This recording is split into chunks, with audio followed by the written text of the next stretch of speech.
Það var heldur betur jólastemning í Hólshúsi í Sandgerði nýliðina helgi. Þar var samankomin stórfjölskylda í laufabrauðsgerð en siðurinn hefur haldist í fjölskyldunni í næstum 5 áratugi. Siðurinn hófst með þeim Bertu og Svönu Jakobsdætrum og Öllu móður þeirra sem var ráðskona á Garðvangi í Garði en þær skáru alltaf út og steiktu laufabrauð í aðdraganda jóla. Síðan hefur fjölgað í hópnum eins og sjónvarpsmaður Víkurhetta komst að liðina helgi.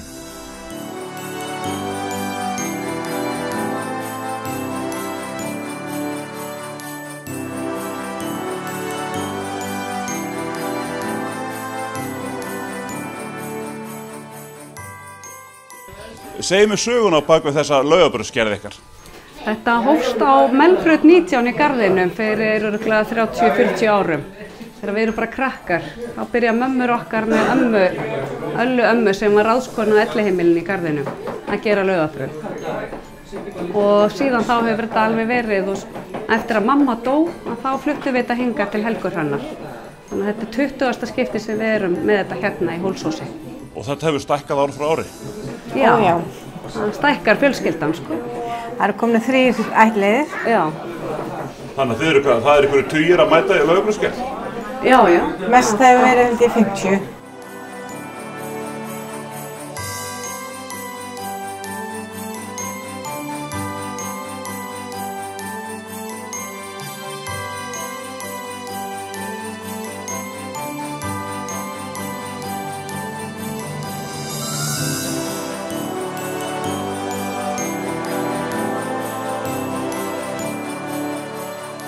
Eru þið með einhverja sérstaka uppskrift af laufabrauði sem þið eru að gera? Leynu uppskriftin ömmu. En magnið, hvað er það að baka mikið? Við erum að gera 8 uppskriftir. Það gerir svona 400 og eitthvað kökur. Helmingurinn með kúmen og hinn helmingur ekki með kúmen. Er ekkert allir hrifnir af kúmeninu? Það var misjafnt. Mismunandi, það er bara...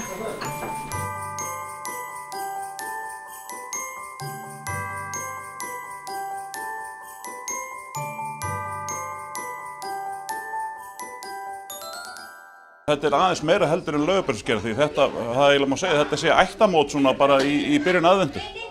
Já, algjörlega. Við komum allir með eitthvað á hlaðborð og sumir mæta bara til þess að koma í kaffibúð og hitta fólk og aðrir eru duglegir að skera út. Og það er engin afsökun að mæta ekki, þetta er ákveðum ársfyrirvara. Hvenær verður? Í kvöld verður fundur næsti dagur.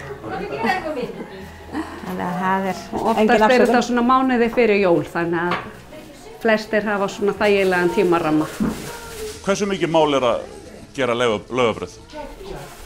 Það er nú Sigga aðal hnoðarinn í þetta. Sigga sér að hnoða, ég er að fletja og Helga að skipuleggja og stjórnöllu. Og svo eru allir hinir að skera og alltaf einhverju nokkrir að hjálpa að fletja. Og svo bara köllunum hent út í skúr að steikja? Já, þeir eru mjög góðir í því. Þeir eru best skemmtisar. Þeim finnst þeir bestir í því sko.